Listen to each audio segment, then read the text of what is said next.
May nagtanong po sa akin, ang sabi niya, kung hindi kailangan ang iglesia sa kaligtasan, bakit nagtayo ng iglesia si Kristo? Mga kapatid, kailangan po nating intindihin kung ano ang ibig sabihin ng iglesia. Ang iglesia ay kinasangkapan ng mga mananampalatayang ligtas. Ang bawat individual na sumampalataya sa Panginoong Hesukristo ay ligtas bago na idagdag sa iglesia ng Panginoon.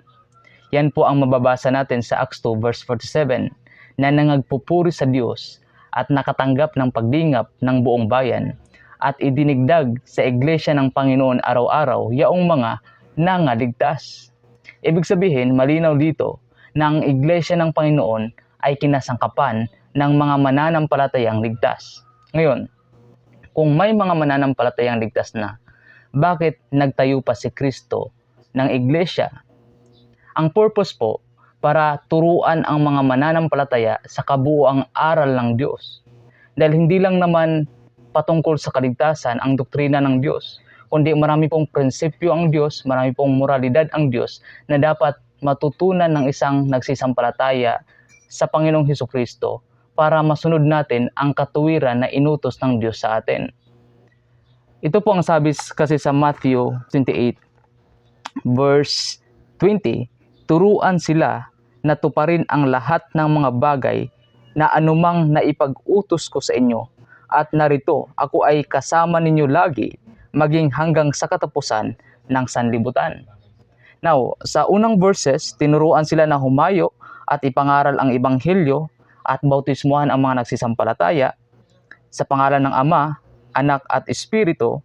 At sa verse 20, yung mga nabautismuhan, yung sumampalataya, ay turuan dapat sila. Ibig sabihin, discipleship, para matutunan pa nila yung ibang aral. Now, ano ang purpose nito sa pagtuturo sa mga bagong nagsisampalataya?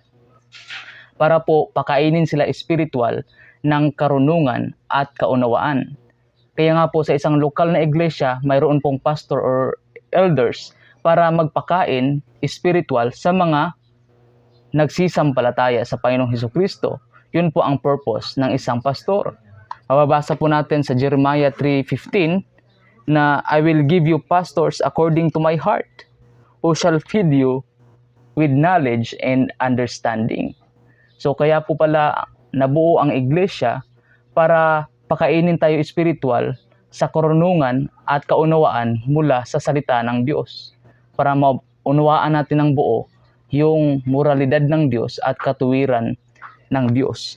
At sa pamamagitan po ng iglesia, sa pagtuturo ng mga pastor at elders, ito po ay magpapatibay sa atin bilang isang katawan sa Panginoong Hesukristo. Yun din po ang mababasa natin sa Ephesians chapter 4 verse 11. Ang sabi po dito, and He gave some apostles, and some prophets, and some evangelists, and some pastors, and teachers, for the perfecting of the saints, for the work of the ministry, for the edifying of the body of Christ. Kaya ang purpose po ng iglesia ay para marinig natin ang kabuuang katuruan ng Panginoon na siyang magpapatibay sa ating pananampalataya bilang iisang katawan sa Panginoong Hesukristo, sapagkat si Kristo po ang ating ulo bilang isang iglesia.